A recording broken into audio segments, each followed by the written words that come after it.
ডিজেলের দাম না কমালে পরিবহন বন্ধের আলটিমেটাম, ফের বাড়ল এলপিজির মূল্য। বঙ্গবন্ধুর হত্যাকারীদের দোসররা ইন্টারনেট মাধ্যমে হিংসা বিদ্বেষ ছড়াচ্ছে, ওয়েস্টমিনিস্টারের প্রধানমন্ত্রী। ইউপি নির্বাচনের সহিংসতায় সিইসির উদ্বেগ, গোয়েন্দা নজরদারি বাড়ানোর নির্দেশ। ইউনিয়ন পরিষদ নির্বাচনে আওয়ামী লীগের 691 বিদ্রোহী প্রার্থী, শাস্তির মুখোমুখি হতে হবে বলছে হাইকমান্ড। নিয়ম মেনেই যশোর জেলে 2 আসামির ফাঁসি কার্যকর, আইনের ব্যত্যয় ঘটেনি জানালেন মন্ত্রী।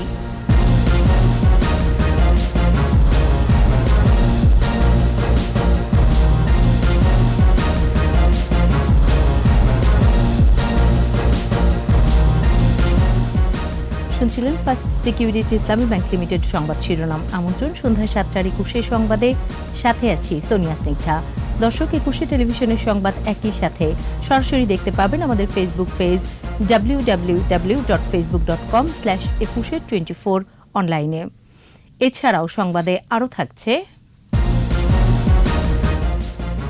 সামরিক ফরমানে ক্ষত বিক্ষত সংবিধান, 72-এর মূল সংস্করণে ফিরে যাবার তাগিদ।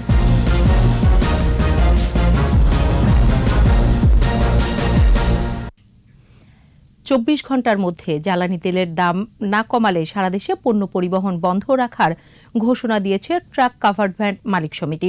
এদিকে ডিজেলের দাম বৃদ্ধির প্রতিবাদে লাগাতার কর্মবিরতির ডাক দিয়েছে truck covered van, tanker, lorry মালিক শ্রমিক সমন্বয় পরিষদ। তেলের দামের সাথে ভাড়ার সমন্বয় না হওয়ায় শুক্রবার থেকে বাস চলাচল বন্ধের সিদ্ধান্ত নিয়েছে মালিক ও শ্রমিকরা। মানিক শিকদারের রিপোর্ট। ডিজেলের দাম ৬৫ টাকা থেকে ১৫ টাকা বাড়িয়ে ৮০ টাকা লিটার করা হয়েছে। Covered van, truck, prime mover পণ্য পরিবহন মালিক অ্যাসোসিয়েশনের মহাসচিব বলেছেন, কোনো রকম আলোচনা না করেই হঠাৎ এই সিদ্ধান্ত নেওয়া হয়েছে। আমরা যারা স্টেক হোল্ডার আছে আমাদের সাথে একেবারে আলাপ আলোচনা না করে করেছে, এটা একেবারে অন্যায়। আমি পণ্য পরিবহনের সাথে সংশ্লিষ্ট সকল মালিক এবং শ্রমিক ভাইদেরকে অনুরোধ জানাচ্ছি, ওনারা যাতে আগামীকাল 6টা ভোর 6টা হতে অনির্দিষ্টকালের জন্য ওনাদের গাড়িগুলা না চালায়। রাজশাহী মালিক শ্রমিক ঐক্য পরিষদের নেতারা জানান, শুক্রবার থেকে রাজশাহী হতে কোনো ধরনের যানবাহন চলাচল করবে না। জ্বালানি তেলের মূল্যের সাথে ভাড়া সমন্বয় না করা পর্যন্ত তাদের কর্মসূচি চলবে। সকল জেলার মালিক সমিতি আমরা সিদ্ধান্ত উপনীত হয়েছি যে অস্বাভাবিক পরিমাণ বৃদ্ধির কারণে, ভাড়া সমন্বয় না হওয়ার কারণে আমরা পরিবহন রাস্তায় নামাতে সম্পূর্ণরূপে অপারগ। জ্বালানি তেলের মূল্য বৃদ্ধিতে যাত্রী পরিবহনে ভাড়া বাড়াতে হবে বলে জানিয়েছে বাস মালিকরা। হঠাৎ করে 15 টাকা প্রতি লিটারের ডিজেলের দাম বর্ধিত করা হয়েছে, যার জন্য আমরা গাড়ি চালালে পয়সা পাচ্ছি না, দেনা হচ্ছি। তার জন্য আমি সিদ্ধান্ত নিয়েছি আমার পরিবহনের গাড়িগুলি সরকার যদি নির্ধারিত ভাড়া না করে তাহলে গাড়ি চালাতে পারতেছে না, গাড়িগুলি বন্ধ থাকবে। দ্রুত ডিজেলের দাম কমিয়ে সংকট নিরসনের আহ্বান পরিবহন সংশ্লিষ্টদের। মানিক শিকদার, 21 টেলিভিশন, ঢাকা। এদিকে জ্বালানি তেলের বর্ধিত মূল্য কার্যকরের দিনেই এলপিজির দাম আরেক দফা বাড়ানোর ঘোষণা দিল এনার্জি রেগুলেটরি কমিশন, বিইআরসি। ভোক্তা পর্যায়ে 12 কেজি এলপিজি সিলিন্ডারের দাম বাড়ল 54 টাকা। মেহেদী হাসানের রিপোর্ট। বুধবার মধ্যরাতে বেড়েছে ডিজেল ও কেরোসিনের দাম। 24 ঘন্টা যেতে না যেতেই এলপিজির মূল্যবৃদ্ধির ঘোষণা এনার্জি রেগুলেটরি কমিশন, বিইআরসির। ভোক্তা পর্যায়ে 12 কেজির সিলিন্ডারের ক্রেতাদের গুনতে হবে 1313 টাকা। আর যারা গাড়িতে অটোগ্যাস ব্যবহার করেন তাদের জন্য সুখবর নেই, লিটারে বেড়েছে 2 টাকা 50 পয়সা। এতে প্রতি লিটার অটোগ্যাসের দাম পড়বে 61 টাকা 18 পয়সা। যারা সংশ্লিষ্ট ছিলেন, বিইআরসি বলছে 1 নভেম্বর নতুন করে এলপিজির মূল্য বৃদ্ধি করেছে সৌদি আরামকো। প্রতি টনের আমদানি মূল্য এখন 844 মার্কিন ডলার। তার সাথে জাহাজ ভাড়া, বোতলজাতকরণ ব্যয় এবং অন্যান্য খরচ যোগ হওয়ার পরই নতুন এই মূল্য। সৌদি সিপি যে হারে বৃদ্ধি পেয়েছে স্বাভাবিক পর্যায়ে নয়। $550 এলপিজি এখন $850 মতো গড় হয়ে গেছে। যে সমন্বয়টা করা হলো 109 টাকা 42 পয়সায় মূসক সহ, সে অনুযায়ী রিটেইলার পয়েন্টে ভোক্তা পর্যায়ে প্রতি 12 কেজি বোতলজাতকৃত এলপিজির মূসক সহ মূল্য 1313 টাকায় সমন্বয় করা হয়েছে। বিইআরসি চেয়ারম্যান কথা বলেন ডিজেল ও কেরোসিনের মূল্য বৃদ্ধির বিষয়েও। আমরা যেমন এলপিজি উচ্চ আদালতের নির্দেশে করেছি, এরকম নির্দেশনা অথবা সিদ্ধান্ত ব্যতীতে ওইসব দ্রব্যের প্রাইস ফিক্সেশনটা বার্কের জন্য জটিল। এলপিজি ও অটো গ্যাসের মূল্য তাৎক্ষণিক কার্যকর হবে বলেও জানিয়েছে বিইআরসি। মেহেদী হাসান, ২১ টেলিভিশন, ঢাকা। নিত্যপণ্যের মূল্য বৃদ্ধিতে সাধারণ মানুষ বিপাকে, এমন পরিস্থিতিতে বাড়ল জ্বালানি তেলের দাম। এতে সামষ্টিক অর্থনীতি খানিকটা স্বস্তি পাবে, তবে উৎপাদন, পরিবহন ও কৃষি সেচে বাড়বে ব্যয়, চাপে পড়বে সাধারণ মানুষ। তৌহিদুর রহমানের রিপোর্ট। বেশ কিছুদিন ধরেই উত্তাপ ছড়াচ্ছে নিত্যপণ্যের বাজার। এমন পরিস্থিতিতে বাড়ল জ্বালানি তেলের দাম, তাও আবার ২-৪ টাকা নয়। ডিজেল ও কেরোসিনে লিটার প্রতি দাম বেড়েছে ১৫ টাকা। বিশ্লেষকরা বলছেন, তেলের দাম বৃদ্ধি পাওয়ায় গণপরিবহনে ভাড়া বাড়বে, খরচ বেড়ে যাবে পণ্য পরিবহনেও। আর এতে সামগ্রিক উৎপাদন খরচ বৃদ্ধি নিত্যপণ্যের বাজারকে আরও উস্কে দিতে পারে। এটা ঠিক যে আন্তর্জাতিক বাজারে যে মূল্যটা বেড়েছে, এটার ফলে আমাদের উৎপাদকদের উপরে, আমাদের ভোক্তাদের উপরে একটা চাপের সৃষ্টি হবে। এমনি আন্তর্জাতিক বাজারে তো ফুয়েলের যে মূল্য, সেটা কিন্তু একটা ব্যারোমিটার হিসাবে কাজ করে। অন্যান্য কমোডিটির মূল্য এটার সাথে উঠানামা করে। এদিকে শুধু পণ্য মূল্য নয়, কৃষি সেচের খরচও বাড়বে তেলের মূল্য বৃদ্ধিতে। এছাড়া ডিজেল চালিত বিদ্যুৎ কেন্দ্রের খরচ বাড়ায় বাড়তে পারে বিদ্যুতের দামও। পরিবহনের ব্যয় বেড়ে যাবে, পণ্য পরিবহনের ব্যয়ের সঙ্গে সঙ্গে যে পণ্য যেখানে যাবে তার দাম বেড়ে যাবে, জীবনযাত্রার ব্যয় বেড়ে যাবে, বিদ্যুতের কলকারখানা বেড়ে যাবে, আপনার যে বিদ্যুৎ তৈরি হচ্ছে ডিজেলে তার উৎপাদন ব্যয় বেড়ে যাবে। আন্তর্জাতিক বাজারে জ্বালানি তেলের দাম ৩ বছরের মধ্যে সর্বোচ্চ অবস্থানে। বিভিন্ন গ্রেডের পেট্রোলিয়াম পণ্যে গত মাসে ৭২৬ কোটি ৭১ লাখ টাকা লোকসান দিয়েছে বাংলাদেশ পেট্রোলিয়াম কর্পোরেশন, বিপিসি। যে যখন মূল্য কম ছিল তখন আমরা সুবিধাটা পাইনি। এখন যেহেতু আন্তর্জাতিক বাজারে যেহেতু মূল্য বেড়েছে, সেটা কেন আমাদের ঘাড়ে চাপানো হবে? তৌহিদুর রহমান, ২১ টেলিভিশন, ঢাকা। বঙ্গবন্ধুর হত্যাকারীদের দোসর ও ষড়যন্ত্রকারীরা ইন্টারনেট মাধ্যমে হিংসা বিদ্বেষ ছড়াচ্ছে বলে মন্তব্য করেছেন প্রধানমন্ত্রী শেখ হাসিনা। বিচারহীনতার সংস্কৃতি থেকে বেরিয়ে ন্যায় প্রতিষ্ঠায় বাংলাদেশ এখন দৃঢ় অবস্থানে রয়েছে বলেও জানান প্রধানমন্ত্রী। আকবর হোসেন সুমনের রিপোর্ট। যুক্তরাজ্য স্থানীয় সময় বুধবার সন্ধ্যায় ওয়েস্টমিনিস্টারে পৌঁছলে প্রধানমন্ত্রী শেখ হাসিনাকে স্বাগত জানান বাংলাদেশি বংশোদ্ভূত ব্রিটিশ এমপি রুশনারা আলী ও লর্ড জিতেশ গাধিয়া। এ সময় বঙ্গবন্ধুর ছোট মেয়ে শেখ রেহানা ও প্রধানমন্ত্রীর সফর সঙ্গীদেরও উষ্ণ অভ্যর্থনা জানানো হয়। পরে আনুষ্ঠানিক ভাষণে শেখ হাসিনা বলেন, বঙ্গবন্ধু হত্যাকাণ্ডের পর সংসদীয় গণতন্ত্র ফিরিয়ে আনতে প্রায় 2 দশকের কঠোর সংগ্রাম করতে হয়েছে। Bangladesh was led to a different direction. It took us more than 2 decades of political struggle to restore the basis for parliamentary democracy. The communal forces that were rehabilitated in politics still continue to disrupt our social fabric. Their toxic narratives now pervade the cyberspace. It is an uphill struggle against these forces. সেসব দুঃসহ স্মৃতি ডিঙিয়ে বাংলাদেশ এখন অর্থনৈতিক ও সামাজিক সূচকে উন্নয়নের role model. We are moving ahead with our mega infrastructure projects, many of them with our own finance, like the Padma multi-purpose bridge will be one of the longest in the world. We are working on harnessing the Bay of Bengal resources. We have stepped into the outer space with Bangabandhu 1 satellite. The second one also we are preparing. জলবায়ু সম্মেলনের প্রেক্ষাপট তুলে ধরে CVF chairperson Sheikh Hasina বলেন, পরিবেশ রক্ষার কঠিন চ্যালেঞ্জে বাংলাদেশ সফলতার পথে। Bangladesh is one of the most climate vulnerable countries. We are, however, recognized as a role model in disaster management. We are also a global leader in climate adaptation. We are now working on climate resilience. We have recently terminated our plans for many projects just to keep our country green. উন্নয়নের অগ্রযাত্রায় দেশের স্বার্থেই সরকারের পাশে থাকার আহ্বান জানান প্রধানমন্ত্রী। আকবর হোসেন সুমন, একুশে টেলিভিশন। ইউনিয়ন পরিষদ নির্বাচনে সহিংসতা বন্ধে গোয়েন্দা তৎপরতা বাড়াতে নির্দেশ দিয়েছে প্রধান নির্বাচন কমিশনার। আইনশৃঙ্খলা বাহিনীর কর্মকর্তাদের সাথে পর্যালোচনা সভায় তিনি বলেন, প্রার্থী সমর্থকদের দ্বন্দ্বের কারণেই হতাহতের মতো ঘটনা ঘটছে। জসিম জুয়েলের রিপোর্ট। ইউনিয়ন পরিষদ নির্বাচনকে ঘিরে দেশের বিভিন্ন স্থানে সংঘর্ষের ঘটনা ঘটছে, এতে হতাহত হচ্ছে। এমন পরিস্থিতিতে ইউনিয়ন পরিষদ নির্বাচন নিয়ে আইনশৃঙ্খলা বাহিনীর সাথে বৈঠক করেন প্রধান নির্বাচন কমিশনার। বৈঠকে নির্বাহী ম্যাজিস্ট্রেটের নেতৃত্বে ভ্রাম্যমাণ আদালতের সংখ্যা বাড়ানোর বিষয়টি উঠে আসে। আইনশৃঙ্খলা রক্ষাকারী বাহিনীর পক্ষ থেকে নির্বাচনটি যেন সুন্দরভাবে সুষ্ঠুভাবে হয়, সেজন্য সর্বাত্মক ব্যবস্থা আমরা গ্রহণ করব। জেলা পর্যায়ে যে ম্যাজিস্ট্রেট সংখ্যা কম আছে, আমরা সমন্বয় করে চেষ্টা করছি যাতে ম্যাজিস্ট্রেট নিয়োগ করা যায়। স্যার, নির্বাচন কমিশনার শাহাদত হোসেন বলেন, সব প্রার্থী প্রচারণার যেন সমান সুযোগ পায় সে ব্যাপারে সতর্ক থাকতে হবে। বিজ্ঞ নির্বাহী ম্যাজিস্ট্রেটগণ আছেন, যথাযথভাবে ওনারা যদি ওনাদের ভূমিকা ওনারা পালন করেন, যে এখানে আচরণবিধি লঙ্ঘনের যে কোনো রকমের অভিযোগ যদি আসে, সেটা যদি তাৎক্ষণিকভাবে ওনারা যদি সমাধান করেন, তাহলে সেই ক্ষেত্রে দেখবেন যে সেটা পরবর্তীতে এই ধরনের ঘটনার পুনরাবৃত্তি হবে বলে আমি মনে করি না। প্রধান নির্বাচন কমিশনার বলেন, নির্বাচনী পরিবেশ রক্ষা করতে সবাইকে একসঙ্গে কাজ করতে হবে।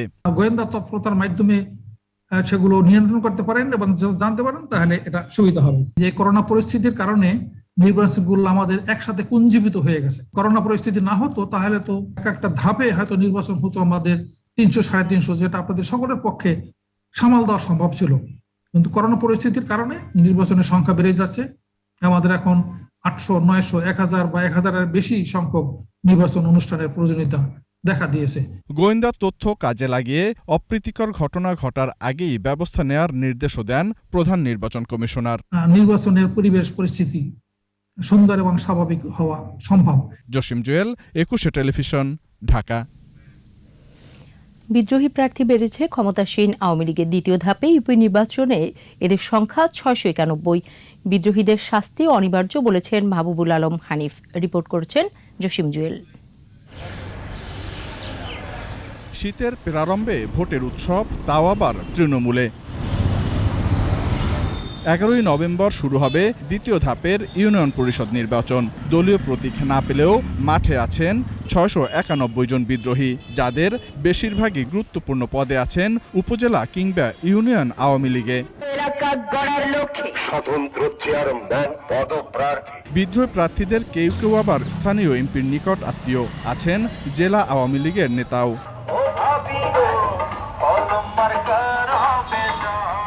এসব প্রার্থীদের দাবি, কেন্দ্র ব্যর্থ হয়েছে যোগ্য বাছাইয়ে। শাস্তির খড়গ মাথায় মেনেই তাই মাঠে সরব তারা। কি কারণে একদিন আগে থেকে মনোনয়ন থেকে বিচ্ছিন্ন হয়ে পড়ছি সেটা আমি জানি না। তো আমি এবছর আমার জনগণের মনোনীত স্বতন্ত্র প্রার্থী হিসাবে আমি আজকে এই ইউনিয়ন পরিষদ নির্বাচনে অংশগ্রহণ করছি। স্বতন্ত্র প্রার্থী হলে পথ চলে যায়, জেলা সেক্রেটারির পথ চলে যাবে, এই আশা নিয়েই আমি জনগণের পাশে এসে দাঁড়িয়েছি। আমি মৃত্যুবরণ ওনাদের সাথে থেকে আমি মৃত্যুবরণ করতে চাই। ক্ষমতাসীন দলের যুগ্ম সম্পাদক বললেন, নির্বাচনে নেই বিএনপি। বিদ্রোহীদের সমর্থন দিয়ে তারা চায় পরিবেশ নষ্ট করতে। বিএনপি যেহেতু তারা অনেক জায়গায় যেহেতু তাদের অবস্থান নেই জয়লাভ করার, নির্বাচনটাকে প্রশ্নবিদ্ধ করার জন্য তারা অনেক সময় বিদ্রোহী প্রার্থীদের কাজে সওয়ার হয়ে নির্বাচনের পরিবেশটা নষ্ট করার জন্য সংঘর্ষের সৃষ্টি করে ফেলে। এটা অবশ্যই আমাদের জন্য একটা উদ্বেগের কারণ। বিদ্রোহী প্রার্থীদের শাস্তির কথাও বললেন তিনি। ইতিপূর্বে সতর্ক করার পরও এবারও দেখছি আমরা অনেক বিদ্রোহী প্রার্থী হিসেবে দাঁড়িয়ে গেছেন। আসলে ইউনিয়ন পরিষদের নির্বাচনে মাঠ পর্যায়ে যারা দীর্ঘদিন ধরে হয়তো নির্বাচনের প্রস্তুতি নেন, অনেকের অনেক আশা নিয়ে প্রস্তুতি নিয়ে থাকেন, আর মনোনয়ন না পাওয়ায় তাদের মধ্যে অনেক সময় এই হতাশা কাজ করে এবং সেখান থেকে অনেকে দাঁড়িয়ে যায়। যারা হয়তো শুনবে না তাদেরকে দলের শৃঙ্খলা ভঙ্গের অভিযোগে তাদের শাস্তি পেতে হবে। দ্বিতীয় ধাপে 115 উপজেলায় 843 ইউনিয়নে অনুষ্ঠিত হবে নির্বাচন। জসিম জুয়েল, একুশে টেলিভিশন, ঢাকা। আপিল শুনানির আগে চুয়াডাঙ্গায় 2 আসামির মৃত্যুদণ্ড কার্যকরের সংবাদ সঠিক নয় এবং আইনের কোনো ব্যত্যয় ঘটেনি বলে জানিয়েছেন আইনমন্ত্রী আনিসুল হক। আর স্বরাষ্ট্রমন্ত্রী আসাদুজ্জামান খান কামাল বলেছেন, নিয়ম মেনেই ফাঁসি কার্যকর হয়েছে। শাকির আরজুর সহায়তায় মফিউর রহমানের রিপোর্ট। আপিল নিষ্পত্তির 4 বছর আগে যশোর কারাগারে 2 আসামির মৃত্যুদণ্ড কার্যকর নিয়ে সংবাদ প্রকাশের পর সাংবাদিকদের সাথে কথা বলেন আইনমন্ত্রী, স্বরাষ্ট্রমন্ত্রী ও অ্যাটর্নি জেনারেল। আইনমন্ত্রী বলেন, আপিল শুনানি হয়েছে, রাষ্ট্রপতি প্রাণভিক্ষার আবেদন নাকচ করায় সাজা কার্যকর করা হয়েছে। যাদের মৃত্যুদণ্ড কার্যকর করা হয়েছে তাদেরকে বিচারিক আদালতে মৃত্যুদণ্ডাদেশ দেওয়া হয়েছিল। তারপরে বাংলাদেশ সুপ্রিম কোর্টের হাইকোর্ট ডিভিশনে তাদের এই মৃত্যুদণ্ডাদেশ কনফার্ম করা হয়েছে। জেল অ্যাপিলটার শুনানি শেষে এই বিচারিক আদালত এবং হাইকোর্টের যে রায় সেটাকে বহাল রাখা হয়। স্বরাষ্ট্রমন্ত্রী বলেন, ফাঁসি দেওয়ার ক্ষেত্রে আইনি প্রক্রিয়ায় কোনো ব্যত্যয় হয়নি। এখানে কোনো আপিল যদি আমাদের কাছে খবর থাকতো নিশ্চয়ই সেটার একটা হতো। আমরা যেটুকু আমরা দেখেছি একদম যথাযোগ্য নিয়ম অনুযায়ী হয়েছে। প্রত্যেকটা স্টেপের পরে আরেকটা যে স্টেপ, সেই স্টেপই আসছে। এবং আমাদের জানা মতে কোনো আপিল তার নামে পেন্ডিং ছিল বলে আমাদের কারা কর্তৃপক্ষ কিংবা আমাদের কাছে কোনো জানা ছিল না। আপিল দুটি একসঙ্গে শুনানি করা উচিত ছিল বলে মন্তব্য করেছেন অ্যাটর্নি জেনারেল। এই আপিলটা যেটা ছিল এটা যেহেতু আলাদাভাবে করা হয়েছে, এটা যেহেতু ট্যাগ করা হয়নি এই কারণে রয়ে গেছে, কিন্তু ওনার বিচার তো হয়ে গেছে। ওনার তো বিচার যেটা হওয়ার বিচারটা ওনার আইনজীবী বিচারও করেছেন, শুনানি করেছেন, মাননীয় আদালত সব কিছু শুনে বিচার করে খারিজ করে দিয়েছেন। জেল আপিল সুপ্রিম কোর্টের ফুল কোর্টে শুনানি হয়ে খারিজ হয় বলেও জানান attorney general. Mofiur Rahman, 21 television, Dhaka. নিচ্ছি সংবাদ বিরতি। যখন ফিরছি তখন অন্যান্য খবরের সঙ্গে আরও থাকবে। সার্বভৌমত্ব রক্ষায় সর্বোচ্চ ত্যাগ স্বীকারে প্রস্তুত থাকুন, নৌবাহিনীর প্রতি রাষ্ট্রপতির নির্দেশ। নরসিংদীতে আধিপত্য নিয়ে সংঘর্ষ, গুলিবিদ্ধ হয়ে 3 জন নিহত, আহত 20।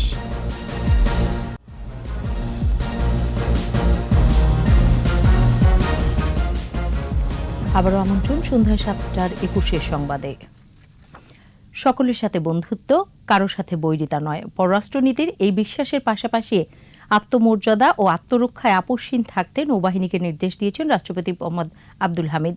সার্বভৌমত্ব রক্ষায় যে কোনো ত্যাগ স্বীকারে প্রস্তুত থাকতেও বলেন তিনি। আকবর হোসেন সুমনের রিপোর্ট।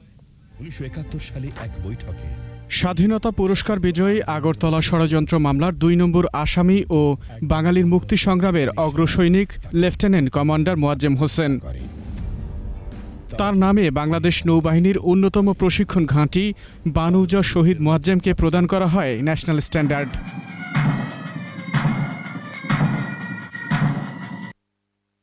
এ আনুষ্ঠানিকতায় বঙ্গভবন থেকে যুক্ত হন রাষ্ট্রপতি মোহাম্মদ আব্দুল হামিদ।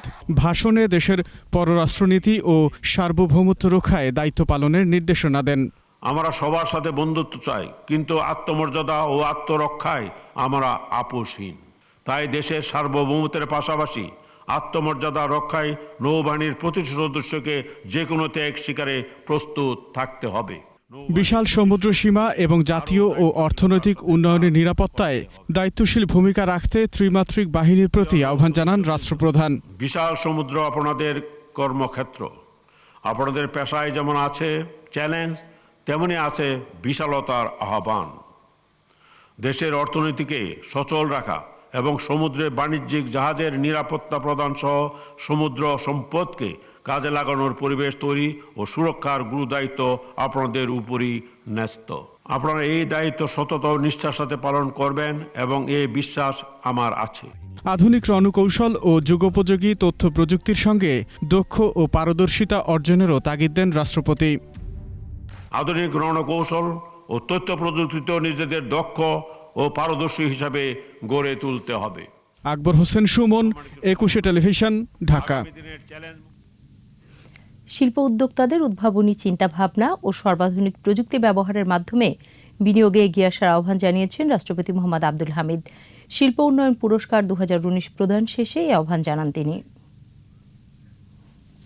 আমি আশা করি উদ্যোক্তাগণ শ্রমিকদের কল্যাণ নিশ্চিত করতে প্রয়োজনীয় ব্যবস্থা গ্রহণ করবেন।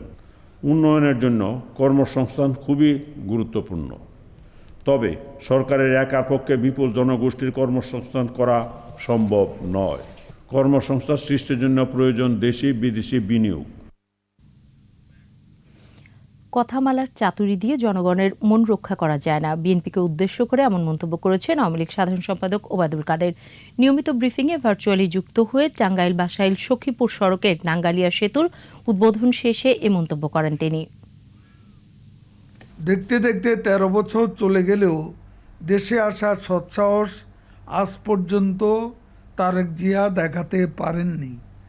দেশের মানুষ আগে দেখতে চান তারেক রহমান কবে দেশে ফিরে আসেন, তারপর দেখা যাবে তার আগমনে বিএনপির মরাগাঙ্গে ঢল নামে কিনা।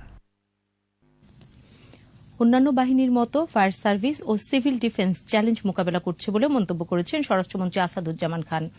রাজধানী মিরপুরে ফায়ার সার্ভিস ও সিভিল ডিফেন্স সপ্তাহের উদ্বোধনী অনুষ্ঠানে তিনি বলেন, এই বাহিনীকে উন্নত বিশ্বের কাতারে নিয়ে যাওয়ার জন্য কাজ চলছে। উন্নত প্রশিক্ষণের জন্য মুন্সিগঞ্জের বঙ্গবন্ধু শেখ মুজিব ফায়ার একাডেমি নির্মাণের উদ্যোগ নেওয়া হয়েছে বলে জানান স্বরাষ্ট্রমন্ত্রী। ফায়ার সার্ভিস নিরাপত্তা বাহিনীর মতন যে কোনো চ্যালেঞ্জ তারা মোকাবিলা করছে।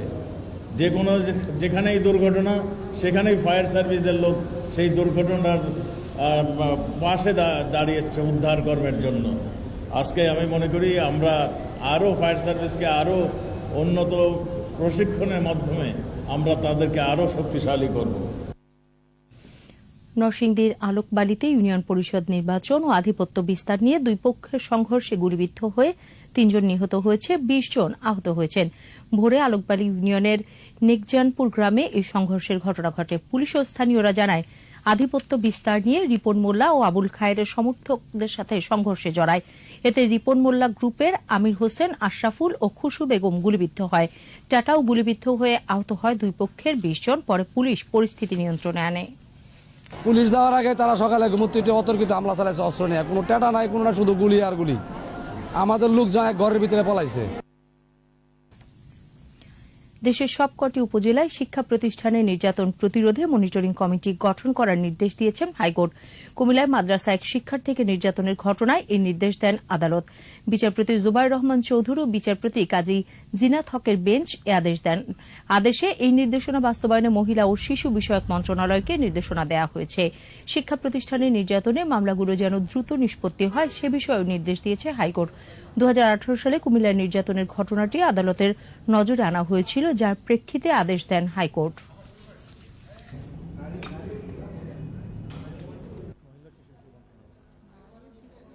মহিলা এবং শিশু বিষয়ক মন্ত্রণালয়কে নির্দেশ দেওয়া হয়েছে যে প্রত্যেকটি উপজেলা পর্যায়ে যেন একটি কমিটি গঠন করা হয় এবং তারা যেন প্রপারলি হচ্ছে গিয়ে আপনার সাথে মনিটরিং করে, তদারকি করে এই নির্যাতন বন্ধে দ্রুত ব্যবস্থা নেয়।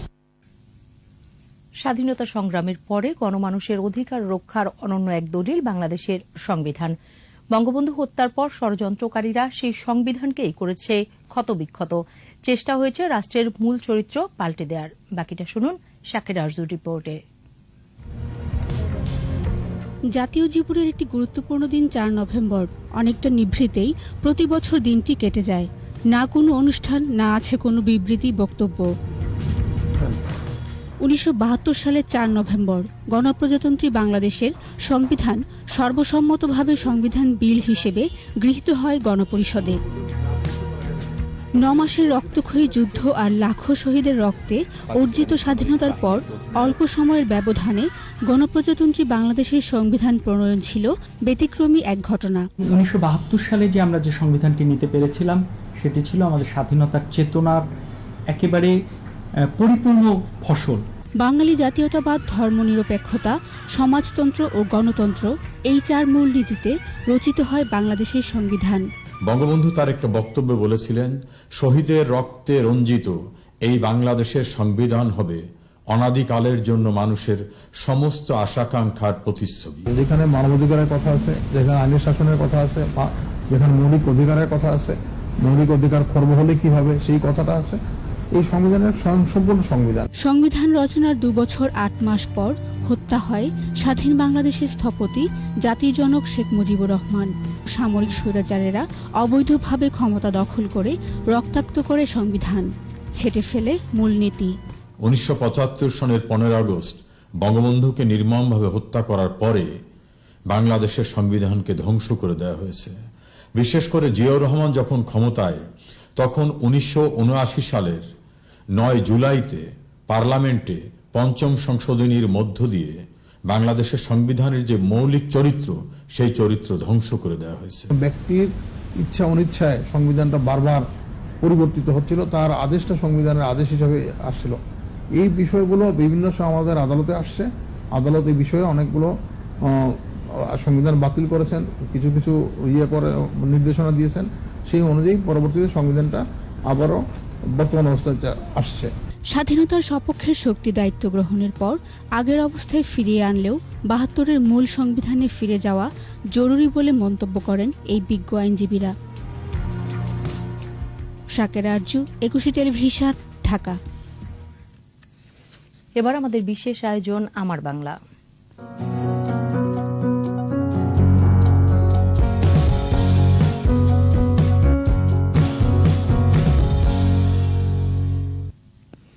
মুক্তিযুদ্ধে শেরপুর জেলার অবদান ও গারো পাহাড়ের ক্ষুদ্র নৃগোষ্ঠীর ঐতিহ্যকে তুলে ধরতে গজনী অবকাশ কেন্দ্রে গড়ে তোলা হয়েছে দুটি জাদুঘর। জেলা প্রশাসনের আর্থিক সহায়তা জাদুঘর নির্মিত হয়েছে। শেরপুর প্রতিনিধি শফিকুর রহমানের রিপোর্ট, জানাচ্ছেন মাসুম আলিসা। উত্তর সীমান্ত জুড়ে নয়নাভিরাম গারো পাহাড়। সীমান্তের গারো পাহাড়ের আশেপাশে ৯টি ক্ষুদ্র নৃগোষ্ঠীর বসবাস। তাদের একটি সমৃদ্ধ কৃষ্টি ও সংস্কৃতি রয়েছে মুক্তিযুদ্ধে বীরত্বপূর্ণ অবদান। এই পাহাড়ে শেরপুরের ঝিনাইগাতির গজনী অবকাশ কেন্দ্র। এখানে বঙ্গবন্ধু, মুক্তিযুদ্ধ এবং ক্ষুদ্র নৃগোষ্ঠীর ঐতিহ্য তুলে ধরেছে দুটি জাদুঘর। বঙ্গবন্ধু ও মুক্তিযুদ্ধ জাদুঘরে জাতির পিতা শেখ মুজিবুর রহমান ও তার পরিবারের দুর্লভ ছবি, মুক্তিযুদ্ধের ইতিহাস, শহীদদের ছবি সহ স্বাধীনতার ইতিহাস তুলে ধরা হয়েছে। বঙ্গবন্ধু জাদুঘর হইতেছে, এর জন্য আমাদের এখানে অনেক লোকজন বাড়বে, সামনে এটাকে আরো এগিয়ে নিয়ে যেতে হবে। ক্ষুদ্র নৃগোষ্ঠীর জাদুঘরে গারো, হাজং, কোচ, হদি, বানাই সহ ক্ষুদ্র নৃগোষ্ঠীর সংস্কৃতি, ঐতিহ্য, তাদের ব্যবহৃত আসবাবপত্র ও ইতিহাস প্রদর্শিত হয়েছে। এই জাদুঘরটি হওয়ার ফলে আমরা মুক্তিযুদ্ধ এবং আদিবাসীদের জীবন সম্পর্কে অনেক কিছু জানতে পারবো। ইতিহাসের সাক্ষী হয়ে থাকার মতো একটি ব্যাপার। আমাদের কৃষ্টি সংস্কৃতিকে জিয়ে রাখার জন্য একটা কালচারাল একাডেমি স্থাপন করা। বিভিন্ন দেশ থেকে বিভিন্ন ঘুরতে আসবো। জাদুঘরে প্রদর্শিত সামগ্রী দেখে নতুন প্রজন্ম ও শিক্ষা সফরে আসা শিক্ষার্থীরা জানতে পারবে ইতিহাস, ঐতিহ্য ও কৃষ্টি।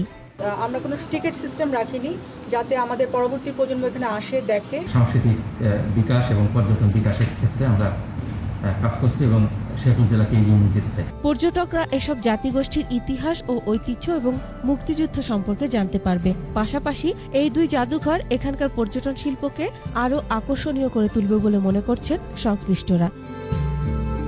মাসুম আলিসা, ২১ টেলিভিশন। নিচ্ছি সংবাদ বিরতি। যখন ফিরছি তখন অন্যান্য খবরের সঙ্গে আরও থাকবে। চমক দেখাচ্ছে রপ্তানি বাণিজ্য। চলতি অর্থ বছরের প্রথম 4 মাসে আয় বেড়েছে 23%। আবার আমন্ত্রণ সন্ধ্যা 7টার ২১ সংবাদে। চমক দেখাচ্ছে রপ্তানি বাণিজ্য। অর্থ বছরের প্রথম 4 মাসে আয় বেড়েছে 22.62%, আর গেল অক্টোবরে প্রবৃদ্ধি 60%-এর বেশি। গতিশীলতা অব্যাহত থাকলে লক্ষ্যমাত্রা ছাড়িয়ে যাওয়ার আশা সংশ্লিষ্টদের। তৌহিদুর রহমানের রিপোর্ট। করোনার ঝুঁকি সামলে দারুণভাবে ঘুরে দাঁড়িয়েছে রপ্তানি বাণিজ্য। অর্থবছরের প্রথম 4 মাসে পোশাক রপ্তানি বেড়েছে 20.78%। বড় প্রবৃদ্ধি হয়েছে কৃষিপণ্য, হোম টেক্সটাইল, চামড়া ও চামড়াজাত পণ্য রপ্তানিতে। ভালো করেছে ওষুধ ও প্রকৌশল খাত। অর্থনীতিবিদরা বলছেন, করোনার ধকল সামলে রপ্তানি খাতের এমন সাড়া খুবই ইতিবাচক। প্রবৃদ্ধি ধরে রাখতে পণ্য বহুমুখীকরণের পরামর্শ তাদের। টেকসই আমরা যদি করতে চাই, তো তাহলে অবশ্যই আমাদেরকে যেটা নজর দিতে হবে সেটা হলো যে আমাদের পণ্য বৈচিত্র্যকরণ এবং বাজার বৈচিত্র্যকরণের উপরে নজর দিতে হবে। আমাদের উৎপাদনশীলতা বৃদ্ধি করে প্রতিযোগিতা সক্ষমতা বৃদ্ধির দিকে আমাদের চেষ্টা থাকতে হবে। বৈদেশিক বাণিজ্য গতিশীল হওয়ায় খুশি রপ্তানিকারকরাও। তবে কাঁচামাল ও রপ্তানি ব্যয় বাড়ায় খানিকটা অস্বস্তিতে তারা। রপ্তানির গ্রোথ আরো বাড়বে, এই অর্থ বছর পুরোটাই কিন্তু রপ্তানির গ্রোথ বাড়বে। সুতার মূল্যের অস্বাভাবিক বৃদ্ধি, যে এয়ার ফ্রেট আগে আমরা $2 থেকে $2.5 মধ্যে পার কেজি দিতে পারতাম। এখন ইউরোপের মার্কেটে আমাদের $6 থেকে $7, $8 দিতে হয়। বড় চমক দেখিয়েছে গত মাসের রপ্তানি বাণিজ্য। গেল অক্টোবরে আগের বছরের একই মাসের চেয়ে রপ্তানি বেড়েছে 60.37%।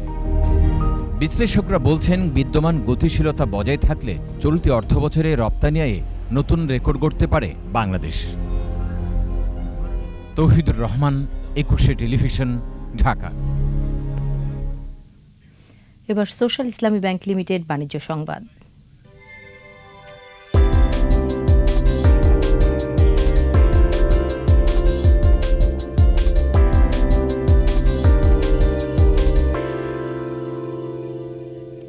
বিশ দিনের ব্যবধানে ঢাকা স্টক এক্সচেঞ্জের দৈনিক লেনদেন অর্ধেকে নেমে এসেছে। অপর স্টক এক্সচেঞ্জ সিএসসিতেও লেনদেনে গতি নেই।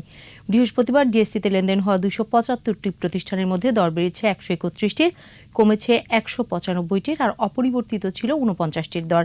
ডিএসসির প্রধান সূচক ডিএসইএক্স 8 পয়েন্ট বেড়ে উঠে আসে 6,906 পয়েন্টে। আর দিন শেষে ডিএসসিতে লেনদেনের পরিমাণ দাঁড়ায় 1,068,42 লাখ টাকা। সূচক কিছুটা বেড়েছে। অপর স্টক এক্সচেঞ্জ সিএসসিতেও লেনদেন হয়েছে 34,16 লাখ টাকার শেয়ার ও মিউচুয়াল ফান্ড।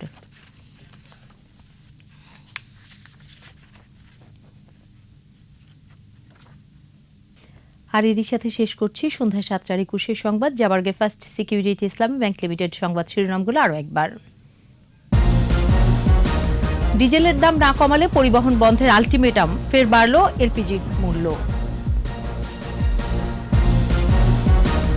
বঙ্গবন্ধুর হত্যাকারীদের দোসররা ইন্টারনেট মাধ্যমে হিংসা বিদ্বেষ ছড়াচ্ছে, ওয়েস্টমিনিস্টারের প্রধানমন্ত্রী।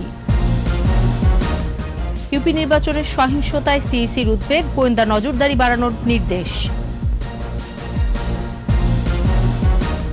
ইউনিয়ন পরিষদ নির্বাচনে আওয়ামী লীগের 691 বিদ্রোহী প্রার্থী, শাস্তির মুখোমুখি হতে হবে বলছে হাইকমান্ড। নিয়ম মেনেই যশোর জেলে 2 আসামির ফাঁসি কার্যকর, আইনের ব্যত্যয় ঘটেনি জানালেন মন্ত্রী।